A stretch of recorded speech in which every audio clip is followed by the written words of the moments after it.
I følgende slideshow vil du få en gennemgang af, hvordan du udfylder en behandlingsanvisning. En behandlingsanvisning er en hjælp til dig, så du ved, hvad du skal lave og i hvilken rækkefølge. Ude på arbejdspladsen kan du få en, der er udfyldt af din mester, og så er det bare at følge den. Det kan også være, at du får en, der ikke er udfyldt, men så skal du udfylde den ud fra, hvad du har fået at vide, der skal laves. Det er vigtigt, at den er udfyldt korrekt af hensyn til kvaliteten af arbejdet. Det er også vigtigt, at alle de behandlinger, man udfører, står der, da prisen udregnes efter, hvad man har skrevet. Udskriv denne side ved at gå ind i filer. Du skal ikke udskrive hele PowerPointet, derfor skal du i boksen ved siden af, hvor der står slides, skrive 2, inden du trykker på udskriv. Her ser vi et eksempel på et udfyldt behandlingsskema. På de efterfølgende sider vil I få en mere uddybende forklaring. I det her eksempel kan vi se, at det er fyrretræsvinduer, der skal males udvendigt. Kunden forventer en funktionsklasse 2, og når det er færdigbehandlet, skal det stå med et forventet udfald, der hedder dækket, lukket, glat og udfyldt.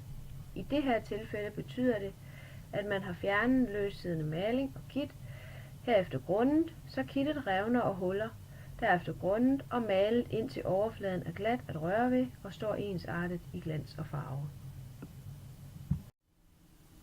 Først skal du skrive, hvilket emne du skal til at behandle. Er det væg, gulv, loft eller karme? Herefter skal der skrives, hvad bunden er lavet af. Altså, hvis der ikke var nogen malerbehandling på emnet, hvilken bund kunne man så se? Er det gips, træ, beton, cementbunds båndplade? Det har begge dele betydning for de valg, man tager efterfølgende. Når man har det på plads, skal man se på funktionsklasser. I kan se eksempler på funktionsklasser på side 7, men gå ind på MBK og få et overblik der. Brugernavn og adgangskode findes her på siden. Her ser I et screenshot fra MBK. Vi har valgt vægge, og nu skal vi til at markere, hvilket materiale bunden er lavet af. Væggene på skolen er lavet af cementbundens båndplade.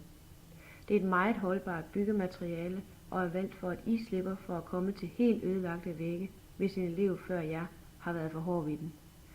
Cementbundens båndplade er ikke så ofte brugt til almindelige vægge, så den er ikke en valgmulighed på MBK. Men hvis I vælger betonelement, her vist med grøn bjælke, vil de efterfølgende arbejdsbeskrivelser svare til, hvad der også er egnet til jeres vægge. Når du har valgt hvilken bund du skal arbejde på, skal du vælge funktionsklasse, forventet udfald og slutbehandling. Lad os sige, at det er en stue, du skal lave, og der skal slutbehandles med væv og plastmaling. Så skal du vælge V2812, som her er vist med en grøn pil. Når du har valgt den, vil du få MBK's eksempel på en behandlingsbeskrivelse. Men for at kunne vælge, må du lige vide noget mere om funktionsklasser og forventet udfald. Det får du forklaret på de 2 følgende sider. Man deler overflader op i 4 funktionsklasser, hvor man ser på de æstetiske og funktionelle krav. Det man vurderer ud fra er, hvor det skal malerbehandles og hvad det skal holde til. Er det et pulterkammer, hvor der ikke er nogen særlig påvirkning hverken som slid eller rengøring, vil det være funktionsklasse 1. Er det et opholdsrum i en bolig, hvor lettere rengøring er nødvendigt, vil det være funktionsklasse 2. Hvis det er mere fra trafikerede områder, som butiksarealer, klinikker og institutionskøkkener, skal man vælge funktionsklasse 3. Funktionsklasse 4 er til specielle opgaver med særligt høje krav, som forsøgsanlæg, værksteder og operationsstuer. Her kan du se forskellige eksempler på forventet udfald. Man bruger kun forbogstaverne fra ordene for at gøre det lettere, når man skal beskrive det forventede udfald. Det vil sige, hvis vi ser på eksempel 2, vil man på behandlingsanvisningen kun skrive de 4 bogstaver D, L, G, U, og så ved vi som maler, at det betyder dækket, lukket, glat og udfyldt.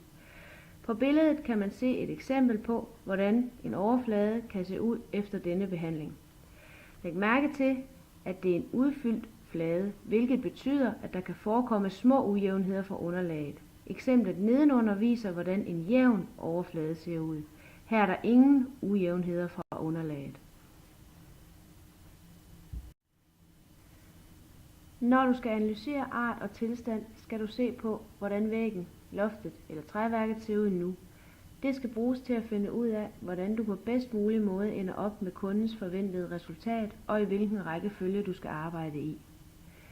Under behandling skal du så lave den endelige beskrivelse af, hvordan du vil behandle dit emne fra start til slut. Du kan få hjælp til valg af de rigtige materialer i dit feltanalyseskema. Ud for hver materiale, du har valgt, skal du notere malkoden. Malkoden vil altid være at finde på produktets etikette eller i produktdatabladet. Koden fortæller, hvilket beskyttelsesudstyr du skal bruge. Du kan finde et skema på side 10, som kan hjælpe, og i Maler BST-folderen er der også en beskrivelse.